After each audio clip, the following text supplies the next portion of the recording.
আজকে আমি চলে এসেছি খাবারের একটা নতুন ভিডিও নিয়ে। তো কম বেশি আমরা বাড়িতে সবাই রসগোল্লা বানাই। তো আজকে আমি একটা রসগোল্লা নিয়ে কিছু দেখাবো।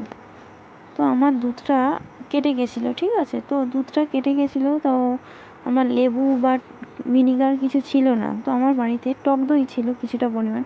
তো টক দইটা আমি দেখলাম যে দুধের মধ্যে দিলে দুধটা ছানা হয় কি না। তো টক দইটা দেওয়ার পর দেখো আমরা দিয়েছি, সেটা তোমায় দেখাচ্ছি, কিছুটা পরিমাণ, বেশি না। তো দিয়ে ওটা যখন দুধে দিলাম, তো দুধটা পুরো ফেটে ছানা হয়ে গেছে। তো তোমরা দেখতেই পাচ্ছ ওটা দেওয়ার পর জিনিসটা ভালোভাবে ছানাটা চলে এসছে। যেমন আমরা লেবু দিয়ে বা ভিনিগার দিয়ে ছানা কাটাই বা ছানা পাউডার দিয়ে, তো তেমনই কেটে গেছে পুরো ছানাটা। বোঝা যাচ্ছে দেখো দুধ থেকে ছানাটা কীভাবে আলাদা হয়ে গেছে। তো এটা আমি একটু ভালো করে ঘেঁটে নিলাম, ঠিক আছে। তো এটা দেখো আমি আস্তে আস্তে ঘাঁটছি। ঘেঁটে নেওয়ার পর এটা আমি জল থেকে ছানাটা আলাদা করব। একটা আমি কাপড় নিলাম, কাপড়ের মধ্যে দুধ ছানা অবস্থায় যে জলটা ছিল আলাদা করার জন্য ওটা নিয়ে নিলাম। তো ওটা ঢেলে দিলাম। তো এবার ছানাটা থেকে যে একটু জলটা বার করার জন্য আমি আস্তে আস্তে একটু চাপবো।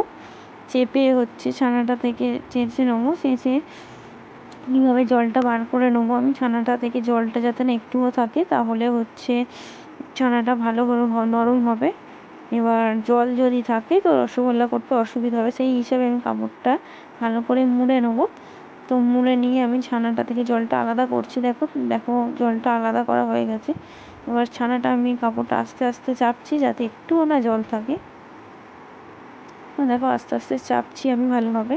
তো চাপার পর পুরো জলটা আমার বেরিয়ে গেছে, ঠিক আছে। তো আমি এবার এটা বার করে নিয়েছি, কাপড়টা থেকে আলাদা করে নিয়েছি। এবার দেখো ছানাটা সব টাইট, যেহেতু কাপড়ের মধ্যে ছিল শক্ত, তো একটু গরম আছে। তো ছানাটা আমি আস্তে আস্তে গরমটা ভেঙে নিচ্ছি, নিয়ে এটা একটু মাখিয়ে নিচ্ছি। দিয়ে সামান্য পরিমাণ একটু ময়দা দিচ্ছি, দিয়ে যাতে ওটার চিট পরিমাণ থাকে ভালো করে মাখিয়ে নিচ্ছি, ঠিক আছে। মাখানো হয়ে গেছে। আমি একটা জায়গায় এবার চিনি নিয়েছি, চিনির শিরা বানাবো বলে। তো চিনিতে জলটা দিয়ে গ্যাসে জ্বালিয়ে দিচ্ছি, চিনিটা যাতে ফুটে যায়। তো এদিকে আমি ছানাটা মাখিয়ে রেখেছি। এবার ছানাটার মধ্যে সবাই তো নর্মাল কালার সাদা রসগোল্লা বানায়, তো আমি আমার বাড়িতে যেহেতু ফুড কালার ছিল, আমি 2-4 ফোঁটা ফুড কালার দিয়ে দিলাম। গোলাপি কালারই দিলাম, দেখলাম গোলাপি কালারটা দিয়ে গোলাপি রসগোল্লা হয় কিনা। তো দেওয়ার পর দেখো আস্তে আস্তে আমি মাখাচ্ছি। আমার মাখানোটা দেখো হয়ে গেছে, হালকা গোলাপি কালার চলে এসছে। তো এটা আবার আস্তে আস্তে আমি ছোটো গোল আকার বানিয়ে নিলাম। তো বানানোর পর এবার আমি রেখেছি, দেখো আলাদা আলাদা অনেক রকমের ডিজাইন করেছি। তো সেটা আস্তে আস্তে খুবই ছোটো সাইজই করেছিলাম, কারণ আমার কাছে 1 লিটার দুধই ছিল, তো কম পরিমাণ। তো এবার রসটা যেহেতু ফুটে তৈরি হয়ে গেছে, এবার আস্তে আস্তে আমি রসের মধ্যে বানানো ছানার বলগুলো দিয়ে দিচ্ছি। তো আস্তে আস্তে আমি ছাড়ছি, যাতে একসাথে ছাড়িনি, কম কম করে একটু একটু করে ছাড়ছি, যাতে জিনিসটা ফুলে সুন্দর আকার আসে। তো দেখো প্রথমে আস্তে আস্তে একটু করে ফুটছে কীভাবে। এবার দিতে দিতে আমি সবগুলোই দিলে, এবার দেখো সবগুলো ভালোভাবে ফুটছে, কি সুন্দর বড় বড় মতো শেপ হয়েছে।